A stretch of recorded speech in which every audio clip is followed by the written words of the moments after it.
Hello, my name is Jay Strack, and this is There's Always a Way podcast. And I know what that saying means to me, but I've been asking all of our guests, what do they think of? What's the first thing that leaps to mind when they hear the phrase or see the phrase, there's always a way? Our guest, two very close friends, two men that I admire a great deal on many, many levels. We have Jeff Wallace, and hopefully in another year, Dr. Jeff Wallace. He's working on his PhD. He is vice president of so many programs. It would take the rest of the podcast to list. And then we have Dr. Brent Crowe, who's vice president of Student Leadership University, author of 5 books, and somebody I consider a deep thinker. I consider both of them thought leaders. I know both of them are sought after speakers, and especially for this generation who's looking for those that are very close to their age to help them untangle some of these things that come our way in life. And our subject today is not a light subject, it's a heavy subject. And it's about the open wound we are facing in the United States. And that open wound is not just a wound because of what's just happened in the last couple months. And by the way, I'm even embarrassed to say that when you hear of an arrest being made and then you realize it's about 2 months late. Now, everybody's entitled to due process. Everybody's entitled to a trial. Everybody's entitled to all of that. But when there is something that we have video footage of, and it goes for 2 months. That's one of the many things that causes this to be the reopening of a wound. And so we're now an open wound. It implies we've had recent events that have happened, which we have. We'll talk about that. Jeff Wallace, for those of you listening by audio podcasts, is an African-American and is considered family, I believe, by Brent, and family by me. We just think the world of him. And of course, it's fun to watch this young man from the urban environment in the huge city of Atlanta. And then Brent, that I believe is one of the leading redneck thinkers, who grew up in rural Georgia, smaller areas on the outskirts, if you will, of Georgia. And so you would, on the surface, go, what do these two have in common? And I'm going to let them tell that story. The reason for the podcast, ladies and gentlemen, is that Jeff Wallace wrote a letter to his 3 sons after he heard about the tragedy that happened to Ahmaud Arbery, a young man, 25 years of age, out running, minding his own business, in a neighborhood he'd been in many, many times, and all of a sudden gets accosted. He keeps on running and gets shot in the back, and the young man lost his life. So Jeff, you address some very personal things to your 3 boys, because if my understanding's right, you have 3, I started to say boys, but they're young men, outstanding young men. Yes. But you have 2 sons living in Atlanta. Yes, sir. And rooming together and are, pursuing their education and pursuing careers, but yet they live together in Atlanta. And your youngest son, 17 years old. Yes, sir. And so as I read your letter, my heart broke as I read your letter. And then little did I know, Brent had written a letter to his son, talking, so you have it from both perspectives, but yet 2 people that are brothers, men of faith, men that are optimists, men that are always trying to figure out where we go from here. So Jeff, before you read the letter, what comes to mind when you hear there's always a way? Well, thank you for having me. First and foremost, Dr. J, I find it is an honor and privilege to be on your podcast, sir. So thank you for that. When I hear that phrase, the first thing that comes to my mind is, regardless of the obstacles that are before you, that there is always an opportunity or a possibility to find an answer or solution to whatever challenge that one face. And so when I hear that phrase, that's the first thing that comes to my mind. Wow. Brent, how about you? Well, thank you, Doc. It's let me just echo what Jeff said. It is an honor to be on your podcast. And I thought about saying something funny and just naming all the books that you've turned to face the camera behind you. So I think of Edison and Margaret Thatcher and Tom and Albert Einstein and Lincoln, but I won't do that. I think of I want to know who was up there before I put him up there. Ric Flair, the Nature Boy. But anyway. Yeah, and I think I see Dr. Graham in there somewhere. So Yeah, it's you got quite a library. But you know, I wrote down in my journal after studying that Ephesians text that God can do exceedingly abundantly more than we could ever ask or imagine.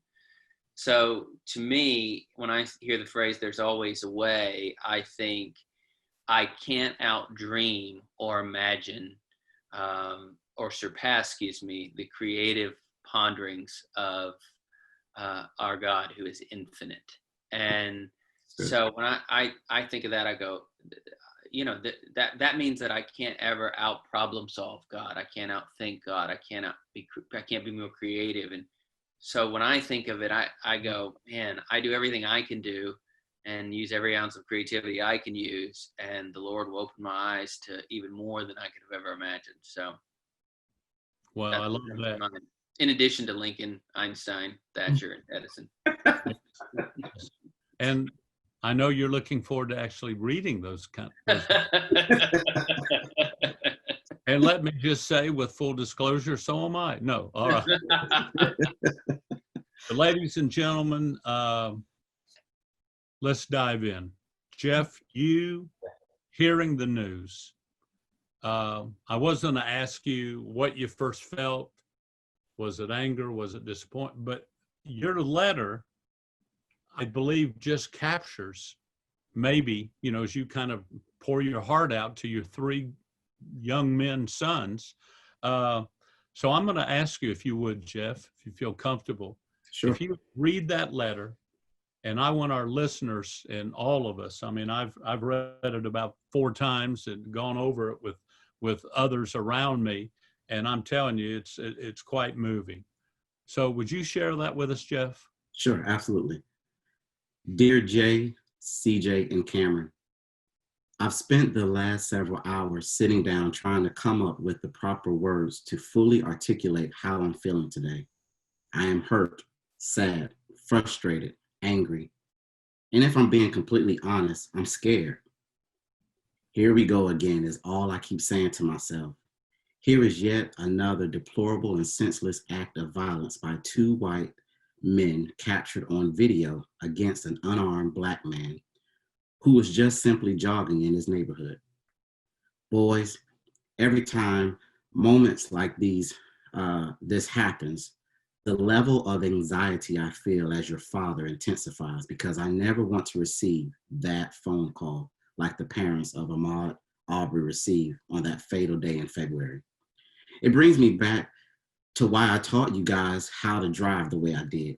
You remember, instead of focusing first on your speed, how you approach a turn, or paying attention to your blind spot, we talked about the 6-point protocol for when you are being pulled over by police. 1, if possible, pull over in a well-lit and fairly populated area. 2, keep your hands at 9 o'clock and 3 o'clock on the steering wheel. 3, with your hands on the steering wheel, have your driver's license and insurance card in your hands before the officer gets there. 4, limited eye contact with the officer. 5, always respond, yes, sir, no, sir. And 6, explain what you're doing, or what you're about to do, before you do it. As your father, I've always tried to be honest with all 3 of you about the ugliness of prejudice, discrimination, and racism in our country. However, at the same time, I've also tried to teach you guys the truth that the actions of one or a few does not represent the heart, feelings, or mindset of all. Hate and evil has no color, socioeconomic, or political affiliation. For our struggle is not against flesh and blood, Paul tells us in Ephesians 6 and 12. Yes, You're going to experience moments where people will pass negative judgment on you and you will be presumed guilty. Yes, there will be moments when your limited privilege will be superseded by a greater privilege. Yes, there will be moments when you are not allowed to love who you want to love because the color of your skin doesn't meet the family requirement. However, in spite of all these realities, don't ever compromise your integrity, perpetuate any negative stereotypes, or feed into the divisive propaganda that is out there. Be change agents and hope dealers. Always be proud of your rich heritage and culture. Don't ever get it twisted. What will ultimately define you is your unwavering commitment to being young men of faith. You see, your ethnicity will present moments of limitations, but as sons of God, your spiritual benefits are endless. Also, my prayer for the three of you is that you will lead, love, and do life with people who may not look like you, but they have the same values, morals, ethics, and beliefs. Never do life with someone just because they're Black. Do life with people because they're living right. You guys already know how fortunate I am to have a dear friend who doesn't look like me, that I get to do real life with. And I love the fact that you guys respect and admire him because of the father, husband, and leader he is. It's super dope to me that you've never referred to him as my white friend, but only as someone you guys love listening to and learning from. Like us, he finds these acts of senseless violence and racism just as disgusting as we do. He's even having his own conversation with his son, like I'm having with you guys, because his heart breaks over the fact that issues like these still exist. Boys, that's the type of friend you want to have. Though through our relationship, we both discovered that a lot of the ignorance and prejudice with all people that plague our country comes from two places: one, hate, and two, having a single story perspective. We both also wish that we did not have to have conversations to distinguish who life matters and who life doesn't. That's why my legacy to you is to challenge all three of you to not engage in frivolous social media rants or temporary moments of trending topics or emotionalism, but to sit down and have a conversation with people. Don't take a defensive posture. Take the posture where you want to help bring understanding, clarity, and insight with the hope to bring unity to our culture in the mindset of dealing with moments like this. My sons, always remember, you are fearfully and wonderfully made, as we know in Psalms 139 and 14.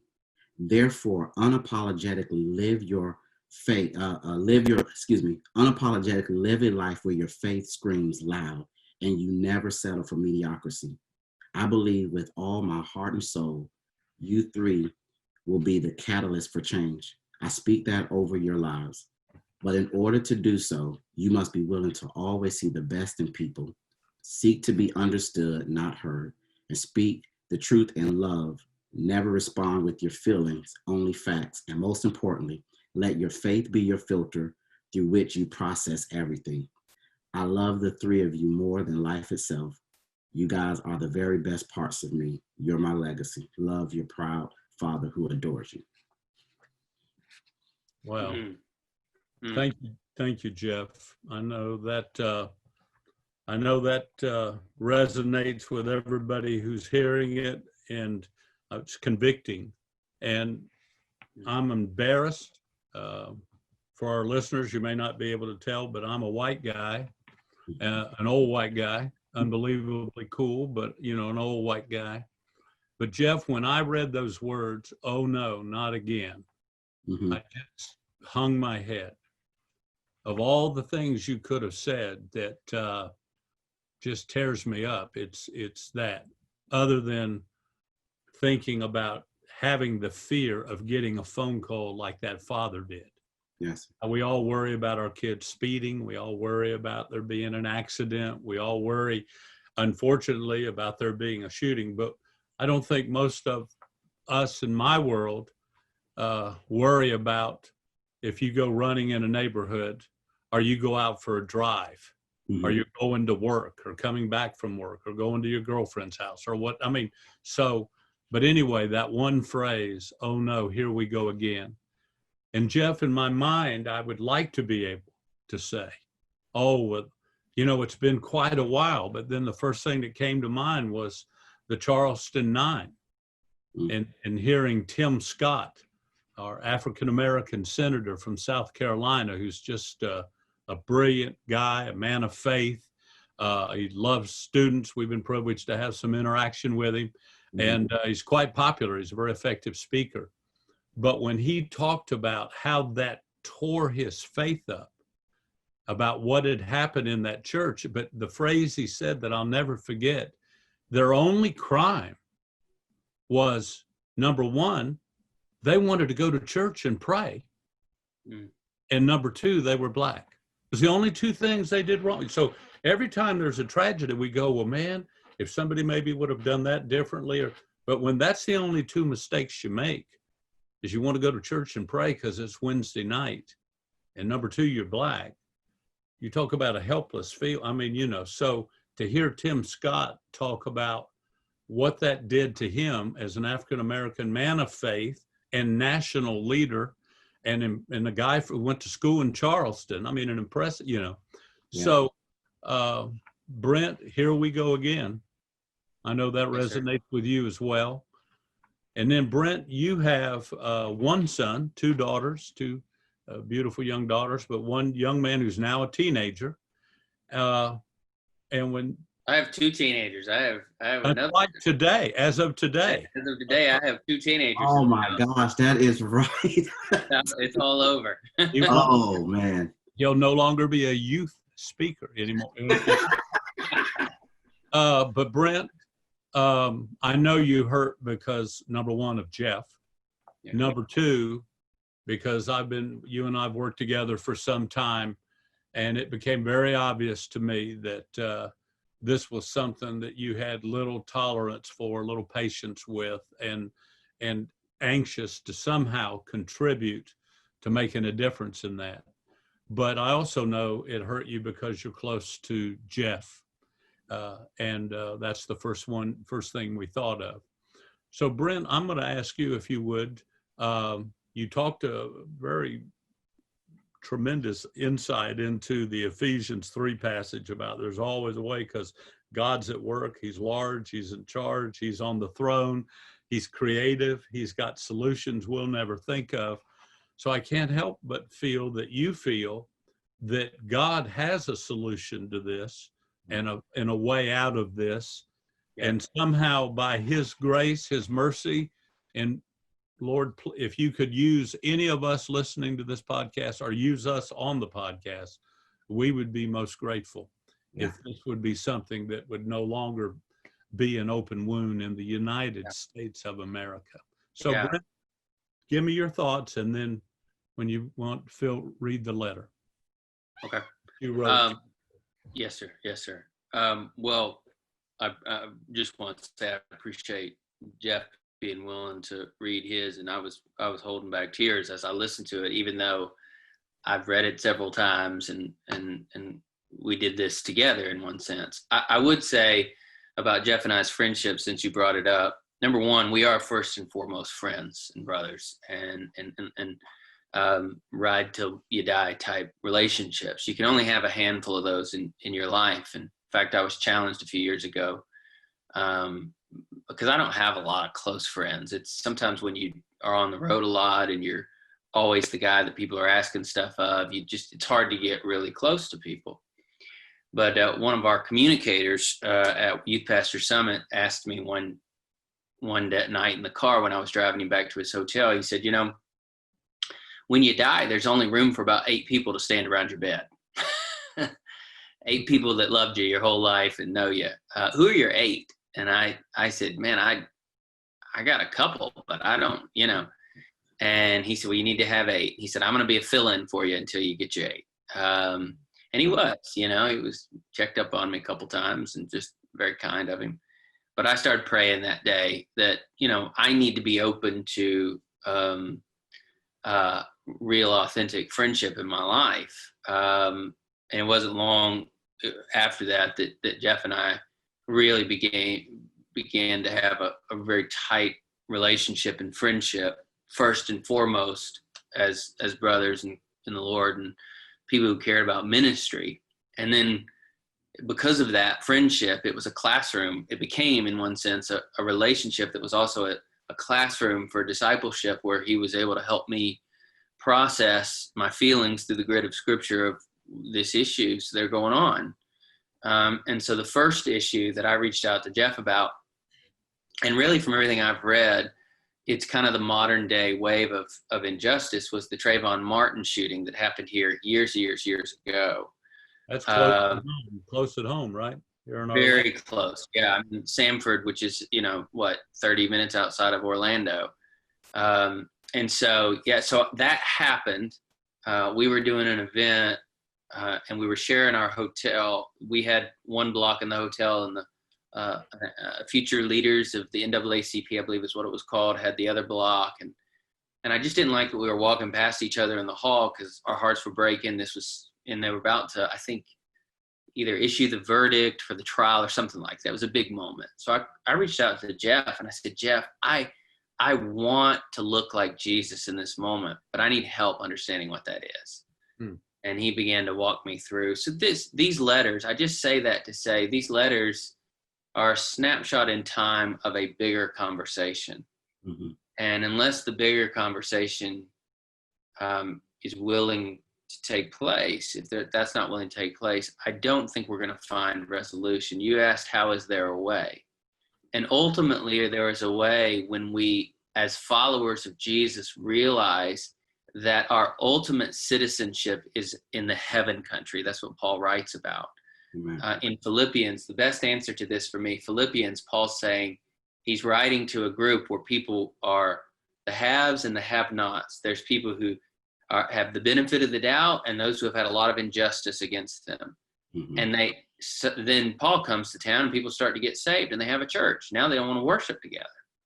And so here's how Paul solves it. He goes, just as one thing, as citizens of heaven, live your life worthy of the gospel of Christ. In other words, he goes, hey, your citizenship is not in Philippi. Your citizenship is in the heaven country. Right. And when we start acting like citizens of heaven to each other, when we start acting like we belong to the same people who have been set apart to the gospel of God, as Paul wrote in Romans, as we start acting that way, then we'll no longer be silent when tragedy takes place. Wow. And it's the silence that's caused so much division.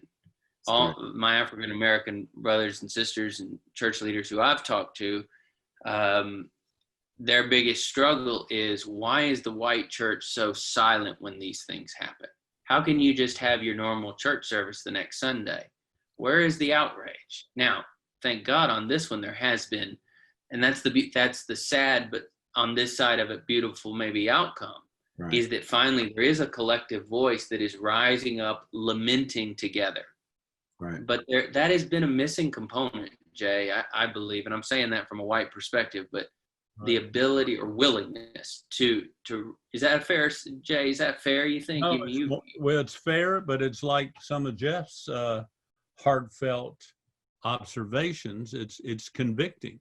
My generation has been as guilty as anybody, and not so much in trying to perpetuate, but in the silence part. Because you feel like, what do I say? Is it the right thing? Is it the wrong thing? But I think it was Dr. King himself who said, to remain silent is as serious as being the one who's committing the act. In other words, to not care enough to say anything.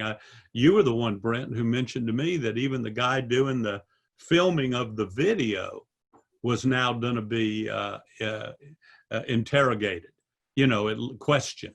And, but, you begin to go, well, of course. I mean, nobody ran, nobody tried to stop, nobody called 911. And when he was shot, didn't run over and at least try to help. I mean, all the things we we would do as human beings and as brothers. But Brent, your reference to Paul and the message to that very divided church in Philippi is profound, because I've preached for a long time that I carry 2 passports, and they've both been stamped, and there's a seal on both of them. And I'm a citizen of the United States, and I'm proud of it, even in moments like this when I hang my head and my heart is broken. But I'm still believing the best about us. I'm still believing that somehow, some way, again, to quote Dr. King, if we're going to be America, we're going to have to live up to our doctrines and our sacred writings and our symbols, whether it's the Declaration of Independence or the Bill of Rights. And of course, if we're going to be children of God, we're going to have to live up to our faith. And so, but I love the fact that you reference that the main thing is that if we were to live as the citizens of heaven and live out our faith, then we could solve that problem. And I would hope one day we'd be able to say, and if we're going to be what Americans are supposed to be, we're going to live out and solve this problem. Yeah. Brent, read the letter you wrote, same broken heart, but through different lenses, Sure. to your son. Dear Gabriel, I write this with a heavy heart. I'm confused and yet have clarity. I'm caught off guard and yet not surprised. Another act of violence was committed against a young man in which his life was taken, just because of the color of his skin. He was jogging when 2 white men, a father and a son, of all people, chased him down and murdered him in cold blood. The entire thing was captured on a camera phone. It went viral. And this is how most of us learned the name Ahmaud Arbery. My son, you have lived, we have lived a very sheltered life, somewhat in a bubble because we are white. You go for a jog most mornings on a public street. Never once have I feared for your safety due to the color of your skin. Our whiteness gives us a privilege. I know you didn't ask for it, neither did I, but nonetheless, privilege we have been given because we are white in America. I emphasize this point to you because most of your closest friends, or because some of your closest friends, will never experience such freedom. And so I feel I must define white privilege for you, since there are so many opinions in our culture concerning this phrase. It simply means this, that there is a benefit of the doubt, a positive assumption made because you are white. People may assume that you won't steal something from a store, have drugs in your car, and never wonder if you're in the wrong neighborhood, all because of this color of your skin. I know this privilege that you have been given the benefit of the doubt, while others, your friends who are Black, would have a negative assumptions made about them, simply makes your stomach sick. I know that you are torn inside because one of the men you look up to the most in your life is a Black man.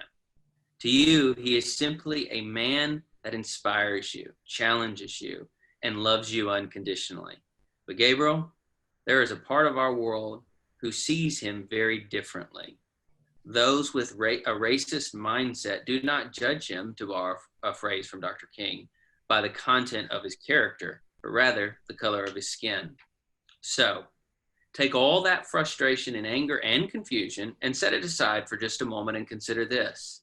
Your Black friends feel a pain, a hurt, an anger, a confusion, an indignation that you and I could never fully experience. Even the phrase in that sentence, your Black friends, is a contradiction to the way our family sees people, and it makes me sick to my stomach that I write it that way.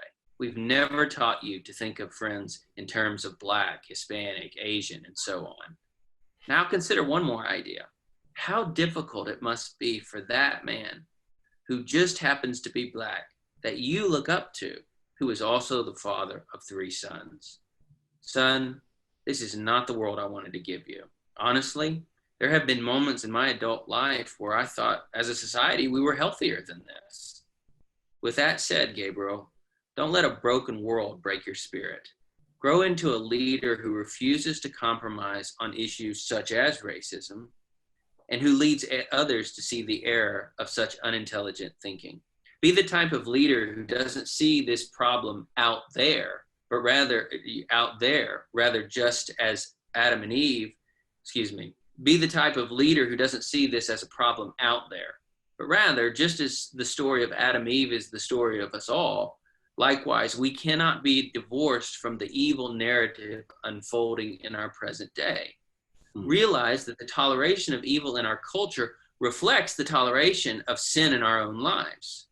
We must never tolerate in our own lives that which Christ died for. It is only then that you can have a faith that leads to engaged culture, being the salt and light that Jesus preached about. Knowing that as long as God gives me a beating heart and breath in my lungs, I'm praying for you, that you will be the kind of man who loves well and longs to see justice roll down like waters and righteousness like an ever-flowing stream. Amos 5:24. I love you to the moon and back. Your loving and proud Father. Wow. Wow. Brent, just as Jeff had a phrase, here we go again, and then the phrase, I fear for the day of ever getting a phone call much like that father received. Your phrase about white privilege was just kind of caused me to recoil, but you stated it quite well. And the things we don't think about is because we have a white privilege. And the reason some of us struggle with, well, what do we do or how do we help, is because we've never gone through that. But again, that ancient adage, you got to walk a mile in somebody's shoes before you really can call yourself a brother, I think comes to mind. A couple things I would like to say based on hearing both of you. I pray that everybody listening or watching this podcast will have a conversation with your children around the table or in their room or somewhere where y'all can just sit and have a heart to heart. And the reason for that, I think sometimes the reason, I'm not trying to justify it, forgive me if it's being defensive, that some of the churches, white churches, do not always respond verbally, is if we were having more of these kind of conversations in our homes with our own children, it might make it where it's going to be a little more natural for us to also speak out about it.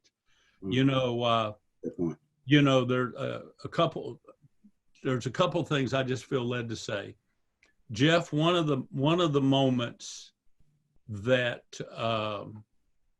when I was really just getting to know you and you were coming to be a part of Student Leadership University, really Brent was sky high and I was impressed. There's a difference, but he had known you, he had seen you at work, but I was really unprepared for the influence and the impact you would have on our organization and the way God uses you to speak to all ages and to all groups. And that's always been my prayer and been my passion.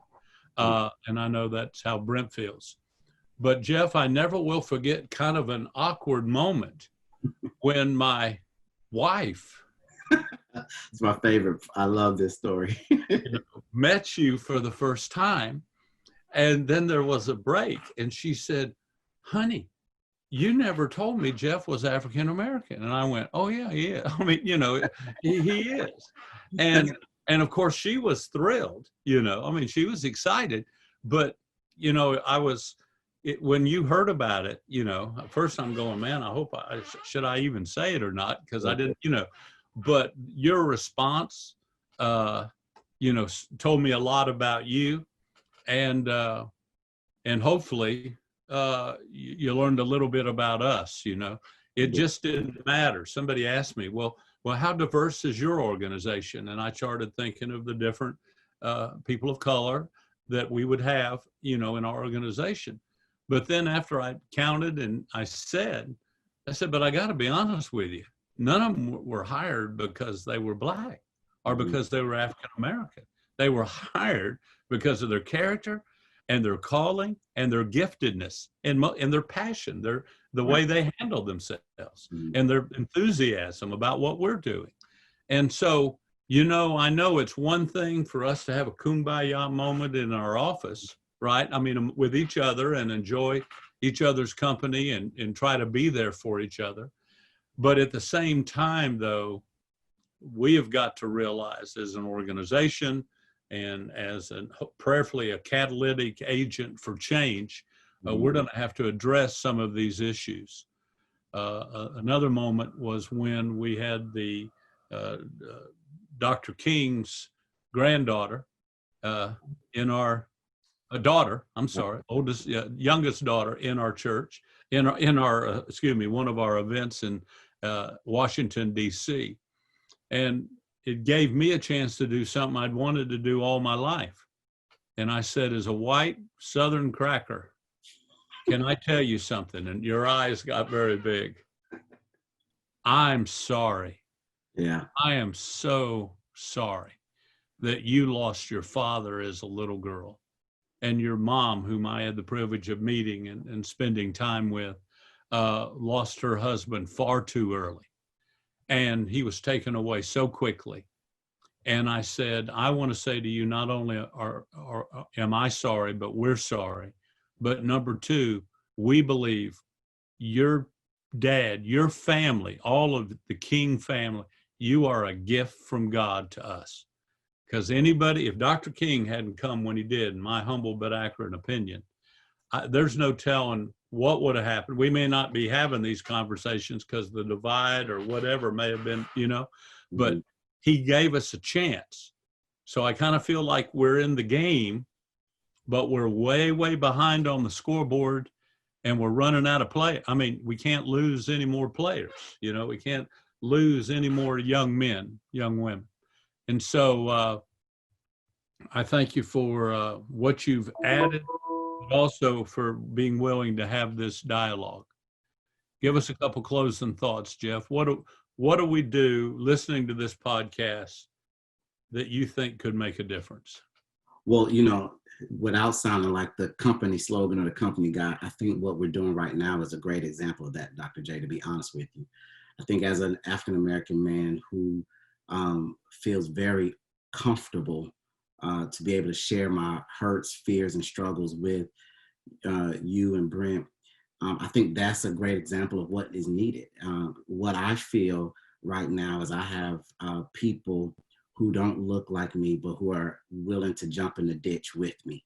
And I think that is, that speaks volumes because we get an opportunity as brothers, as Brent, shared earlier, as citizens of heaven. We get an opportunity to challenge each other, push each other, deal with assumptions and myths, in a place of safety. And so I think that this situation with Ahmaud Arbery has, I think, given us a glimpse of a potential strategy or a way to move forward, where when we have the white evangelical community who speaks up and say, hey, I don't fully understand, but I do recognize that this is a grave injustice and that this is an ugliness that we collectively need to address. And as we collectively address it, that means that, we may have to address it from two different perspectives, which, our letters represent, right? And then as we in our own Jerusalem, because there are some conversations, to be very candid, Dr. J, that I, as an African-American, have to have my own Jerusalem within our own people of, hey, these are some things that we have to address and some things that we have to course correct and to take care of. We have to have that. And as you had mentioned just a little while ago, sitting around the table and your Jerusalem, having those conversations, I think a commitment to having individual conversations in Jerusalem, we have to start there. And then we come back around together to have conversations together to figure out how do we approach this very difficult but yet complex topic, because there's so many layers. I think you could spend 5 podcasts, talking about it. We still won't scratch the surface. But I think what we're doing right here, as not just as something to check off the box, but there's something that we're saying together. Hey, let's get in the ditch together and fight through these issues together. I think that's very, very important. to moving the ball down the field, my opinion. Jeff, is there always a way? Is there a way forward for us to heal this open wound and is it the word reforge the bonds of affection and brotherhood? Yes, sir. As long as the gospel is the gospel, there's always a way. I think that's because when we look at things through the lens of Scripture, Dr. J, that is, we know there is a way, so knowing there is a way and going the way is two different things. So yes, sir, I think that as long as that we stand on the good news gospel of Jesus Christ, then yes, sir, there is always a way. Wow. Brent, your closing thoughts. Yes, sir. Solve this for us. And yes, Dr. Crowe, PhD already. And I was actually, if you're watching this and you see me look down, I was actually taking notes and trying to summarize as Jeff wrote what he was saying, and I wrote this statement down: a strategy not born out of solidarity will not lead to unity. I'll say that again: a strategy not born out of solidarity will not lead to unity. In other words, there needs to first be solidarity, and out of that emerge a strategy that leads to unity.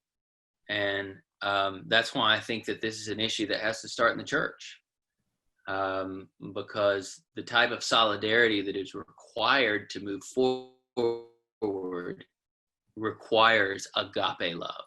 And I think that's something that is at the central mission of the Church of Jesus Christ. So that would be, yes, there's a way. There's always a way, but it's like there's a difference between there being a way and somebody being willing to go that way, And so I think there has to be this sense of solidarity, not just a sense, but an actual ongoing demonstration, not once a year on a calendar, but like you said, Jay, conversations, an ongoing conversation, but solidarity that breathes out strategy will lead to unity.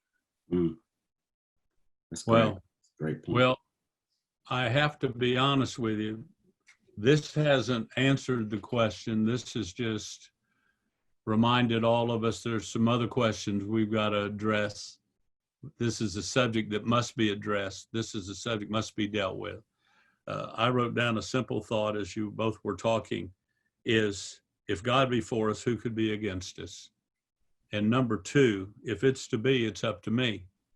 I've got to be willing to do what I can to help push this cart up the hill. And, I wrote down, dear Lord, help our nation not to just have the coronavirus as the only colorblind thing we have. I mean, because it doesn't matter what color you are to this virus. The virus attacks everybody, and in every zip code, in every area code. And unfortunately, we've seen in some ages more prone than others, but every age. And that can't be true of our nation, where the virus has a characteristic and a quality we don't even have. So that's my prayer. I do believe this, and I say this to two young men that I believe will be leaders going forward for a long time until the Lord blows the whistle and goes everybody out of the pool. But, and then we're going to have some real splaining to do, by the way. So if we don't get it, we better get it right now. Yeah. There'll be some splaining to do. But in all seriousness, for America to be great again, and I'm one of those guys, and I want America great again. If America's going to be great again, it's just real simple. We got to be fair. And until America's fair, we'll never be great. I should get the same sentence as the guy in a different zip code and a different color for doing the exact same crime. And there should be justice, no matter what, and no matter who, and no matter how we want to spin it. There's got to be justice. So for America to be great again, and again, I'm one of those guys, it's got to be fair. And that's my prayer. Lord, make us a fair nation. And God bless you both for sharing your heart, talking straight, doing some heavy lifting. and quit talking to me and go out and clean up this mess, will you? Yes, sir. We'll do our best. By the way, there's a set of parents that need to be prayed for who have gone through this, lost a son, and there's a whole community. That's a pretty big family that's grieving, by the way. And I say that collectively, there's a pretty big family grieving over a tragic taking of a young man's life, a young Black man's life, but a young man's life. Yeah. So thank you guys very much. Thanks for having us.